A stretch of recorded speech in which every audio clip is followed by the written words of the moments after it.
तो आइए देखते हैं आज हम क्लास 10 का चैप्टर नंबर 2 जो है कि पोलिनोमियल, जिसका नाम है हिंदी में इसको बोलते हैं हम बहुपद।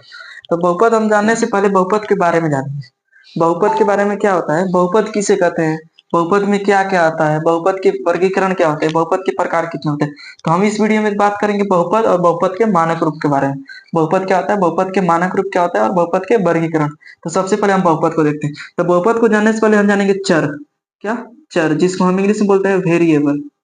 क्या? वेरिएबल। वेरिएबल क्या होता है, चर क्या होता है, यानी वेरिएबल क्या होता है। चर वह मान है, चर वह मान है जिसका मान जिसका मान जिसका मान बदलता रहता है, बदलता रहता है। जैसे में ए से लेके जेड तक, मतलब हम अल्फाबेट को बोल सकते हैं। चर क्या होता है, जिसको हम इंग्लिश में क्या बोलते हैं, वेरिएबल। वेरिएबल क्या होता है, चर वह मान है जिसका मान क्या होता है, बदलता रहता है। जहाँ मान लीजिए कि हमको क्वेश्चन देता है एक्स का मान निकालिए, वाई का मान निकालिए, एम का मान निकालिए, एन का मान निकालिए, ये होता है चर, यानी इसको बोलते हैं वेरिएबल। अब आता है क्या, अचर। क्या आता है, अचर। अचर, अचर को बोलते हैं क्या, कोफिशिएंट। Coefficient, coefficient. अचर क्या होता है, कोफिशिएंट। देखिए, अचर, अचर वह मान होता है जिसका मान कभी नहीं बदलता है। अचर क्या है, अचर, अचर वह मान, वह मान होता है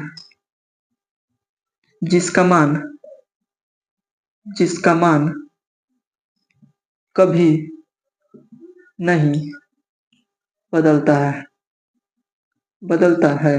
जैसे मान लेते हैं हम, जैसे में क्या होता है, एक से लेके इनफाइनाइट तक, एक से लेके इनफाइनाइट तक, मतलब कोई भी संख्या को हम क्या बोलते हैं, कोई भी नंबर हो या कोई भी नंबर हो, जैसे एक से लेके इनफाइनाइट तक, उसको हम क्या बोलेंगे, अचर, जिसको हम कोफिशिएंट बोलते हैं। चर यानी वेरिएबल क्या होता है, चर वह मान है जिसका मान क्या होता है, बदलता रहता है।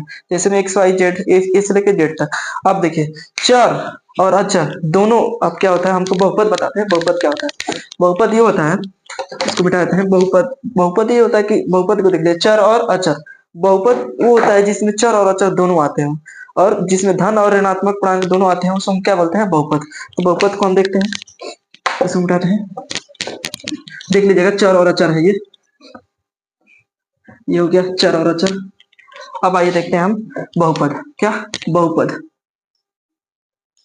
बहुपद, बहुपद में क्या होता है, धन और ऋण, धन और ऋण दोनों संख्या हो जिसमें एक्स बहुपद में हो, उसमें क्या कहते हैं, हम बहुपद कहते हैं। जैसे मतलब कह दें हम आपको कि बीजीय व्यंजक मतलब होता है जिसमें एक्स भी पाया जाता है, चर भी पाया जाता हो और अचर भी पाया जाता है, उसको हम क्या कहते हैं,